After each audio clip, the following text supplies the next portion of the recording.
Baghdad میں ایک بزرگ تھے تو درزیوں کا کام کرتے تھے.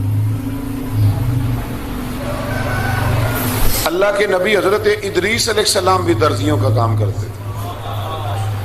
خوش ہوئے نا بات سن کے؟ پیشہ کوئی بھی برا نہیں، ایک برا ہے وہ ہے ہاتھ پھیلانا، اس کے علاوہ کوئی پیشہ برا یہ برا نہیں، یہ ہاتھ پھیلانا برا ہے.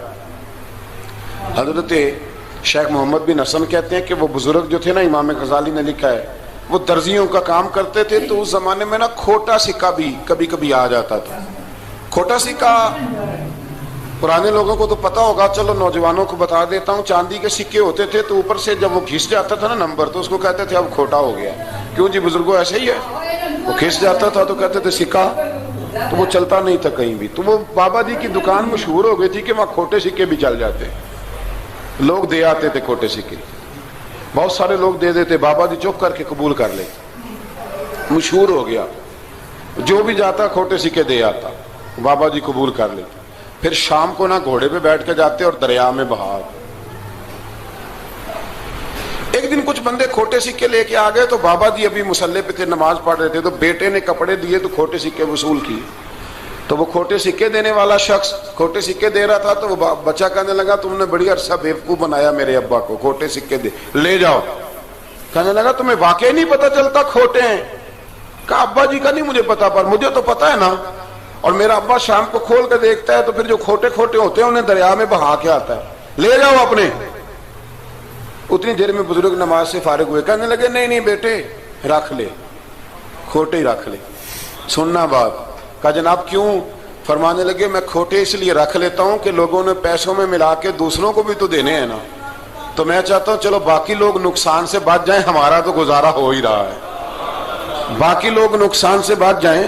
اور فرمایا پھر میں شام کو جا کے دریا میں ڈال کے آتا ہوں کہ کہیں میری اولاد بھی ان کو آگے نہ چلا دے. میں چاہتا ہوں کہ اور لوگ اس کام سے بچ جائیں.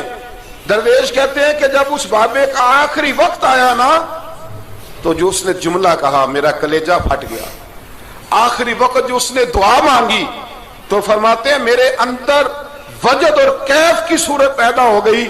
فرماتے ہیں ان بزرگوں نے اپنے آخری وقت دعا مانگی، اے اللہ میں نے ساری زندگی کھوٹے سکے قبول کیے تاکہ تیرے بندے شر سے بچ جائیں، تو یا اللہ تو بھی اس کھوٹے سکے کو قبول فرما لے.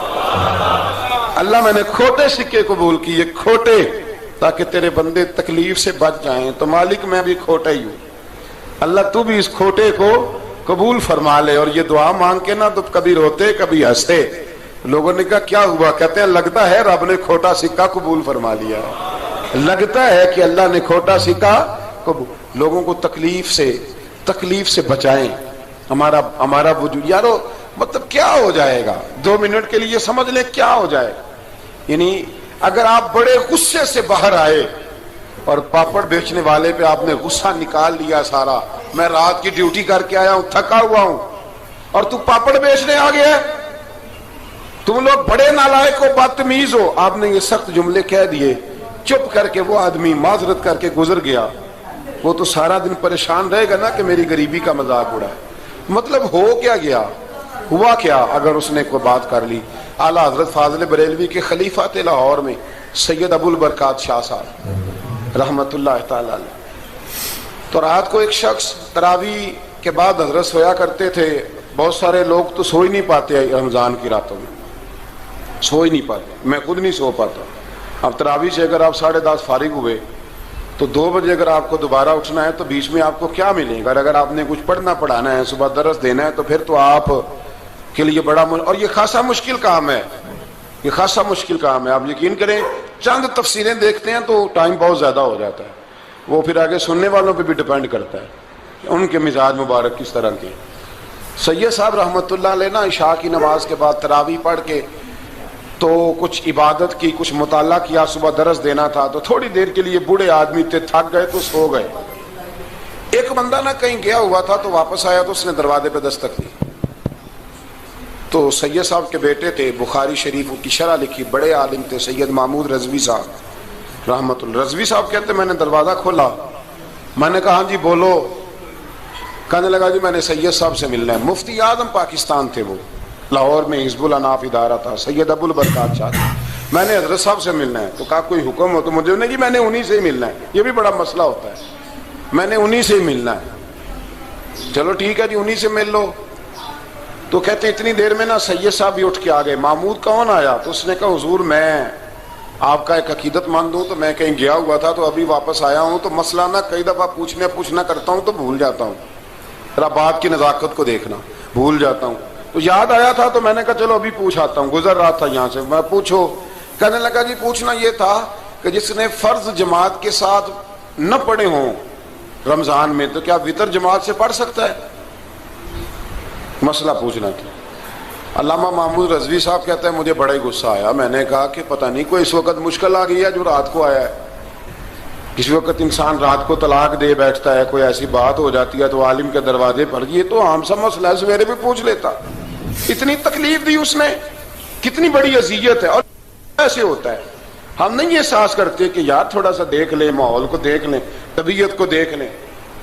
مجھے بڑی اچھی طرح یاد ہے کہ میں نے ایک دفعہ نا ایک عالم سے مسئلہ دریافت کیا, وہ ہمارے استاد تھے, تو مجھ پہ ناراض ہوئے.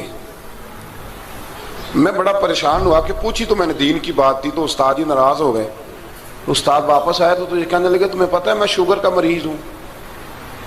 میں بڑی تکلیف میں تھا, اور میں نے نماز کے لیے میں جلدی کیوں اٹھ کے چلا گیا تھا, میں نے ایک روٹی کھانی تھی, مجھے کچھ ہو رہا تھا. تو اب میں اگر تجھے انکار کرتا, دین کی بات تھوڑا دیکھ لیا کرو, مزاج کو سمجھ لیا کرو, تم سمجھتے نہیں, احساس نہیں پیدا کرتے.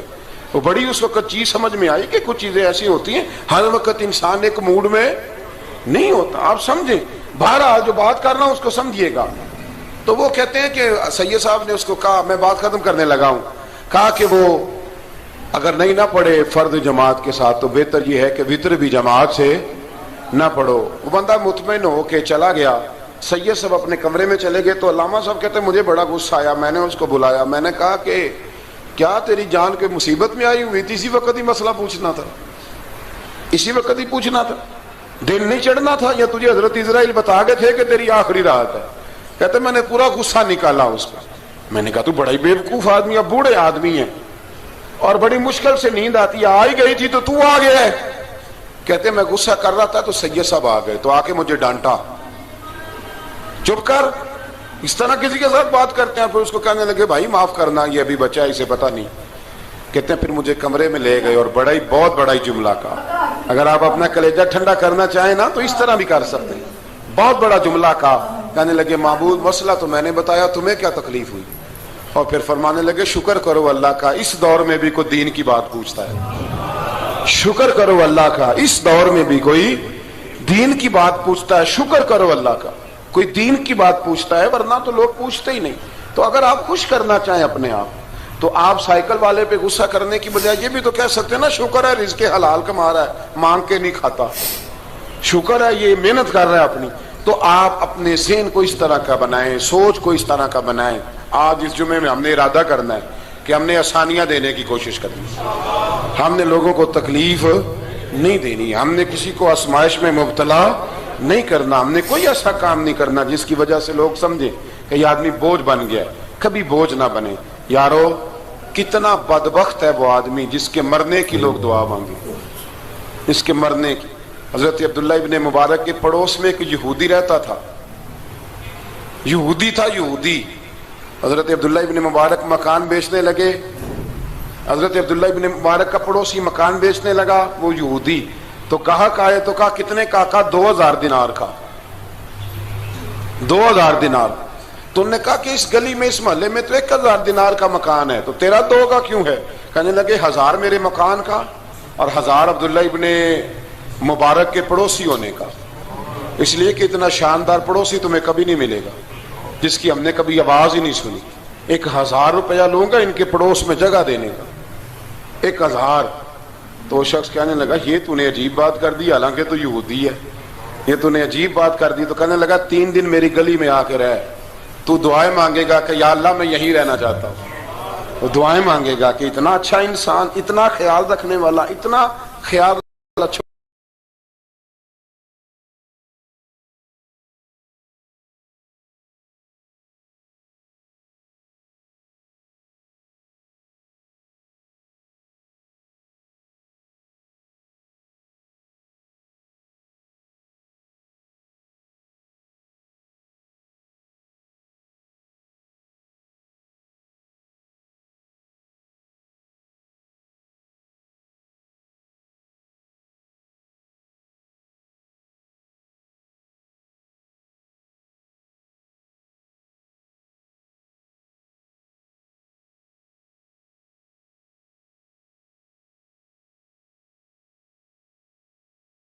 کسی سے پیار کرے. اور یارو چھوڑو مزدور بن جاتے ہیں. شیخ سعدی کہا کرتے تھے جب سے مخدوم بناؤں نا لوگوں سے خدمت کرانے لگاؤں مزہ ہی نہیں آیا. مزہ تو تب آیا ہے کبھی نانی کی خدمت, کبھی دادی کی خدمت, کبھی ابا کی خدمت, کبھی اس کی خدمت. کہتے ہیں وقت گزرا تو پھر استادوں کی خدمت, پھر اللہ نے موقع دیا تو پھر پیروں کی خدمت. اور کہتے ہیں میرا تو دل کرتا ہے میں مریدوں کی بھی خدمت ہی کروں, میرا تو دل کرتا ہے میں شاگردوں کی بھی خدمت ہی کروں. کہتے ہیں جو مزہ خدمت میں آیا ہے وہ خدمت کرانے میں یہ مزہ بھی لینے کی کوشش کریں. آج نا مخدوم بڑے ہی بن گئے ہیں, مخدوم بڑے ہی بن گئے, کس کس کی بندہ خدمت کرے. تو اس طرح کریں, کچھ خادم بھی تو پیدا ہونے چاہیے نا, کچھ خادم بھی پیدا ہونے چاہیے. مہمان خصوصی بڑے ہو گئے, کوشش ہونی چاہیے کچھ عام سے بھی مہمان بنے, عام سے بھی, جو خاص مہمان نہ ہوں, جن کا ارادہ ہو کہ نہیں ہم نے پیار ہی بانٹنا ہے. دعا ہے رب کریم کی بارگاہ میں اللہ خوبصورت دین پر خوبصورتی سے عمل